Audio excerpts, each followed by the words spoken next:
Beware Maria. Maria talks about music, about drama, about education, about other ways to do things, about games and art, about things that are fun and can be related to each other. Maria has conversations with herself and with others about meaning and purpose, or about little duckies. Maria finds it a bit odd to talk about herself in the third person, so beware. Hello! In this episode of today, I want to talk to you about how I was as a student, because I was a student super fun. You can be a student. You go, you study, you go to a place, you practice, you learn, or you can be a student super fun, which is that you're treating some people like you are the super fun, people that you want to learn from, and you follow them everywhere they go, and you buy the records as a musician that I was, but not just buy the records, you hear the records 20, 30 times, and you go to every concert and you wait for them at the entrance of where they're going to come in to see if you can talk to them. That's a super fun student. And I must say, that pays off. That really pays off to a lot of people, to a lot of us student super fans. And I'm very happy because the book where I am participating, which is called Un ángulo me basta, which means it's okay to have one angle. That means that's one side of things. It's a collaborative book about education in which different people are doing different chapters, one on literature, one on sports, and I'm doing something on music. And it's out since a few weeks ago in Spanish bookshops from the publishers are called Tres Hermanas, and I don't know how you can buy it in the UK. But if you go to Spain or if you contact Tres Hermanas because you want it, I'm sure that there should be a possibility. And if you don't, just contact me and I'm sure I can find a way so that you get it. So in the book, they ask me, which is something which is great, talk about whatever you want. Talk about what you want about education. And that's what I did. But I'm not sure I was talking about education all the time, although, yes, probably I was talking about education all the time. I wanted to talk about important things that I learned through music, but they are not necessarily music, but then in the end affect the music. The variety of things that I learned during the time I was studying music and was also studying in university was a wide range of things, because either if I was studying music, I was also going to university to study history, and I had to put my nose absolutely everywhere that I found interesting, the same as now. So I was learning and I was performing early music. And when I say early music, I don't mean music of the 80s, which some people, when I told them I do early music, they told me, oh yes, I like early music, I like Madonna.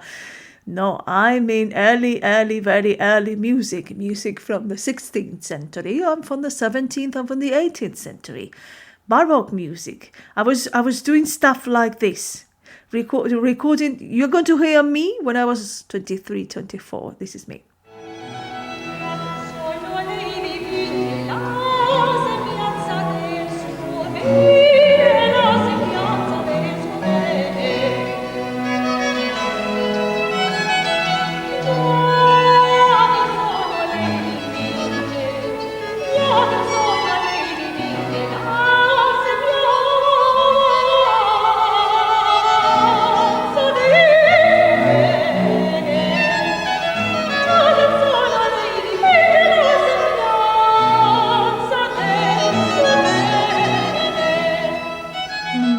Okay, so enough of that for now. This is a Handel cantata.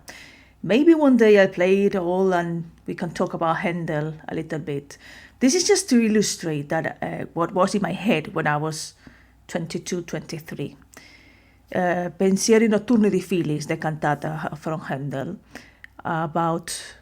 it's about the woman is in bed, is at night, and she thinks she can see the face of her beloved, and she's what? Let me find the text. Yeah. The illusion of her lover's image that she imagines in the stillness, she imagines that she is embracing his chains and she remains faithful. Oh my God. Anyway, so when you have these kind of things in your head when you're 23 and you have been studying for years, classical music for years, you have no idea of what Duran Duran was doing. Ordinary world. I still don't know what is that. But I won't cry for yesterday. There's another day. Or Maria Carey.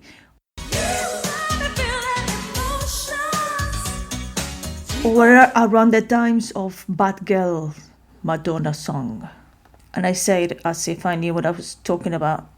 Bad girl, jump by six, kissing someone else's lips, smoke too many cigarettes. I still don't know, and I think I missed all that decade in pop and rock music and popular stuff because I was a student super fan. I don't say that in the book Un Angulo Me Basta, but yes, I was actually a student super fan. And what that means is a student who is not only studying music, but wakes up and is reading about music while listening to music, goes to study music, and when you finish the music, maybe you decide you're going to a concert.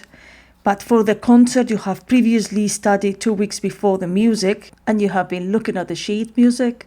And then you go, in my case, I was going with my then boyfriend, and we would ask to see if we can go to the rehearsals. We would stop in places where the musicians would be to see if we could talk to them and ask them how to study, where to go. And this was our daily life. So we were so much into it. There was no mental space or physical space for nothing else. I've been down queues of days to see Pavarotti singing.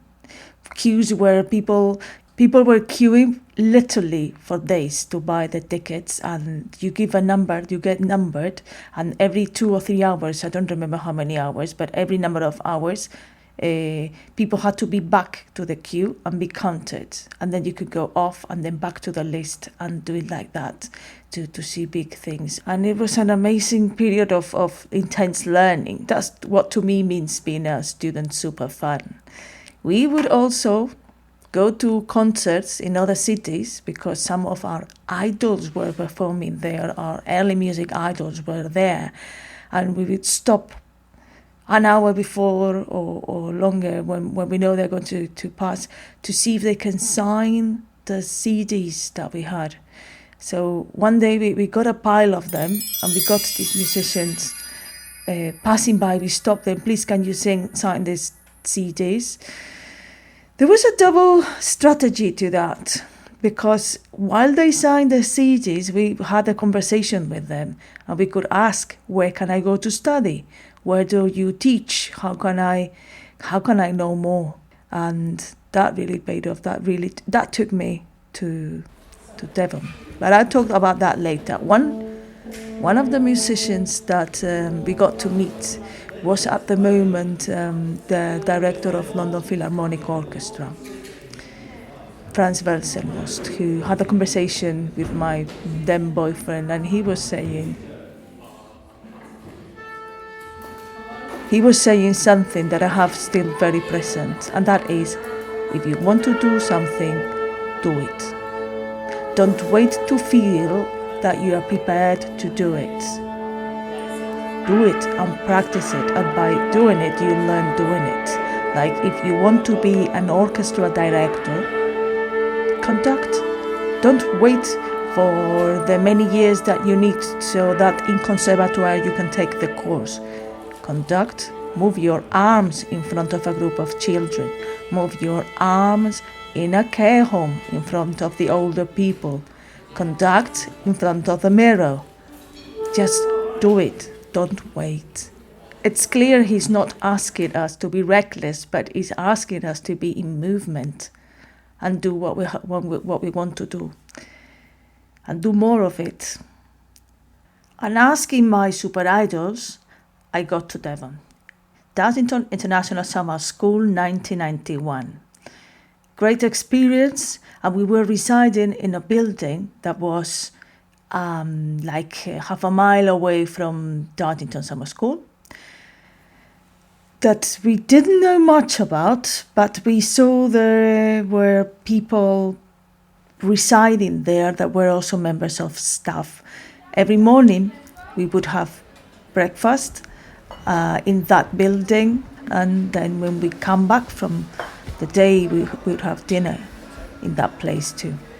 There was an Indian man who we didn't really know who he was, but we thought he was the gardener because we seen him doing things in the garden, and he was not talking about himself, so we didn't think he was anyone else but staff. He would sit with us, look at us, and ask what are we doing. We were 20, 21, what were we studying? And I remember very well how speaking to this person would make me feel. It was making me feel like I was the most important person in the world every time he was asking about something to me and to the others. And we used to think, what a nice guy. But he was not telling us about what he was doing there. And we had made the assumption, he's a gardener. He's doing something he's clearly doing something in the garden.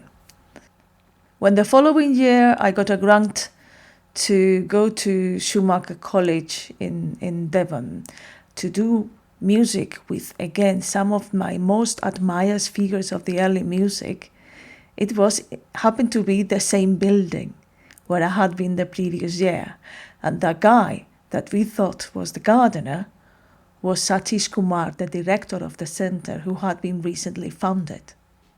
And this gives me the opportunity to play a song from Indian composer Siddhartha Kausus, which is called Tada.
Satish Kumar was born in Rajasthan in India, and when he was only 9, he left his family to become a Jain monk. I don't know how you do that. How can you leave your family at 9 to become a monk? But this is a lot that I don't know about. He was born in 1936. So it is like in 1945 in India, you could leave your family at 9 years old and become a monk. This feels so foreign to me. I will have to research on this one day. And at 18, after the influence of reading a book from Mahatma Gandhi, he ran away from being a monk to become a student of a disciple from Gandhi called Vinoba Bhave. I hope I'm pronouncing it well.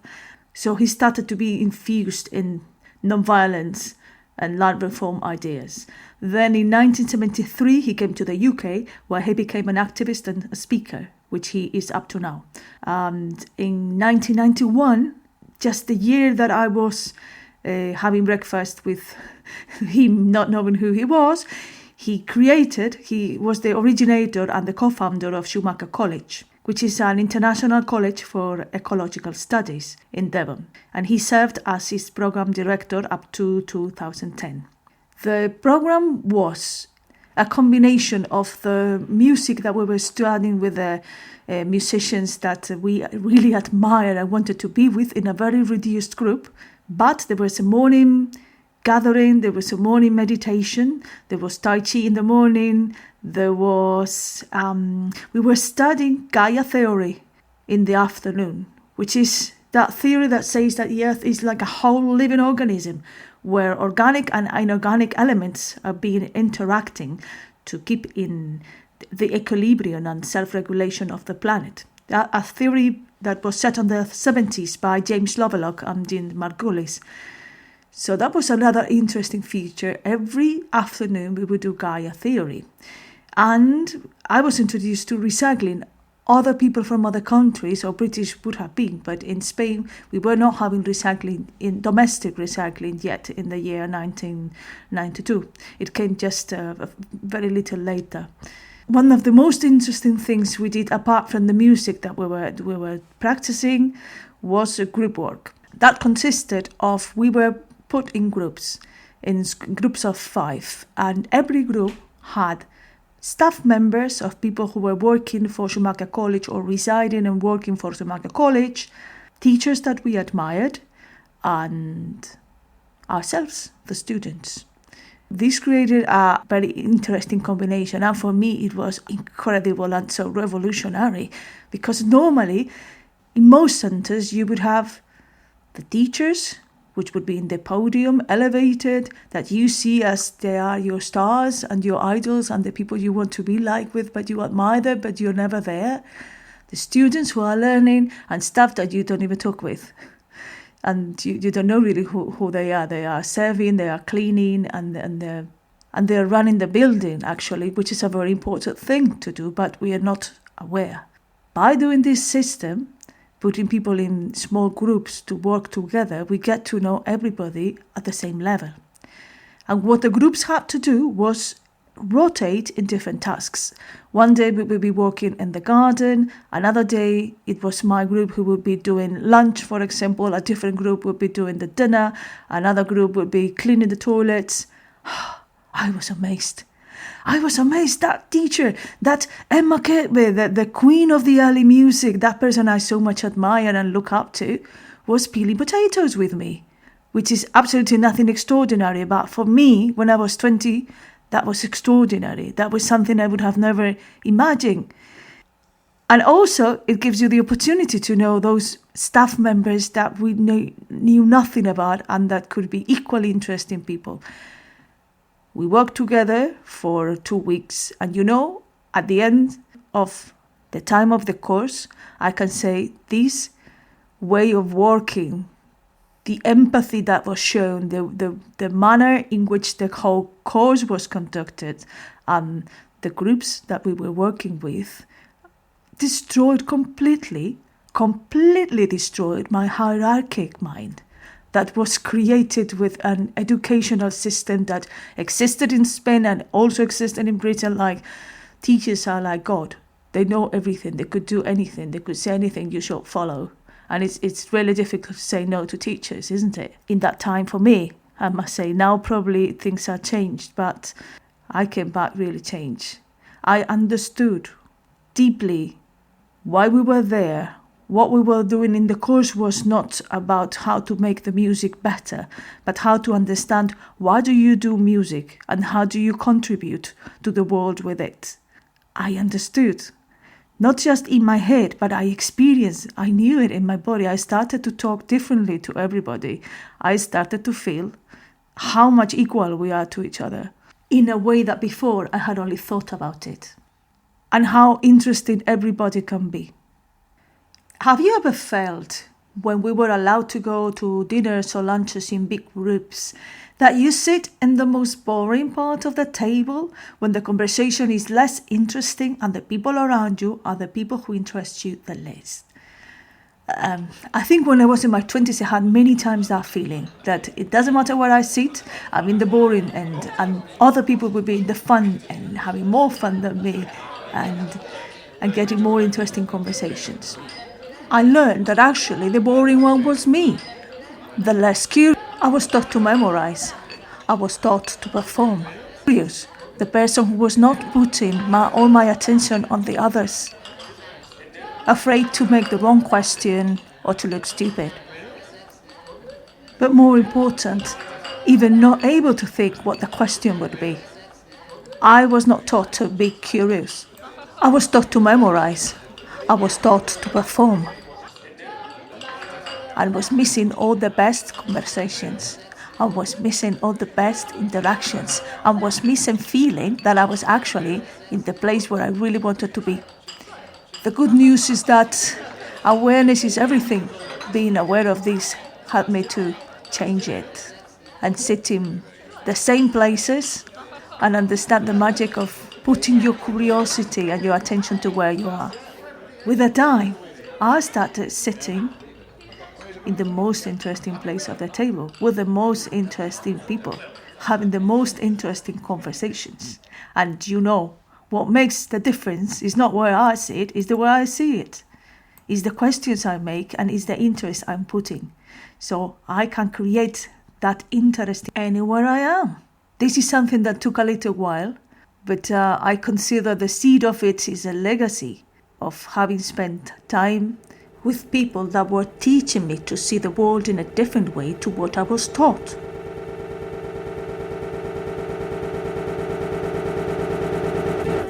I'm a fan of All That's Good. I'm a fan of the Angels.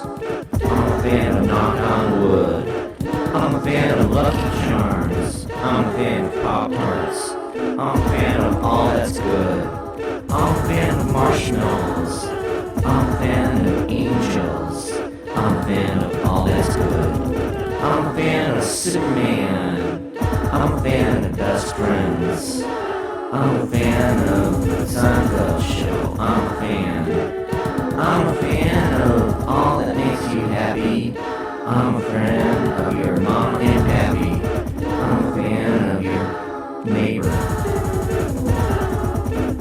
I'm a fan. I'm a fan of Let's Go. I'm a fan of On With The Show. I'm a fan of What Do You Know? How You Doing? I'm a fan. I'm a fan of Johnny B. Good. I'm a fan of Robin Hood. I'm a fan of Yeah, You Can Do It. You Can Make It. I'm a fan.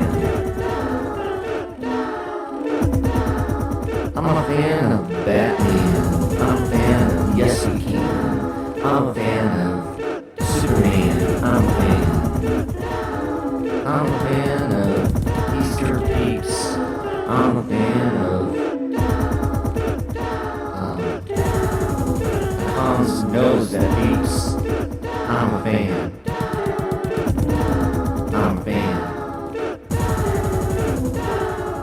I'm a fan